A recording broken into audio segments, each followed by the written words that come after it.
Okay, let's see if you can figure out this problem. Outdoor ambient is 85, 86, 87, okay, let's say 87.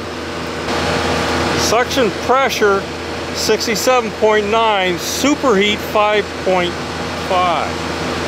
Head pressure 295, subcool 33.3. Let's take a look at the indoor temperature. Supply air temperature 75.5, duct temperature 47, 28 degrees split.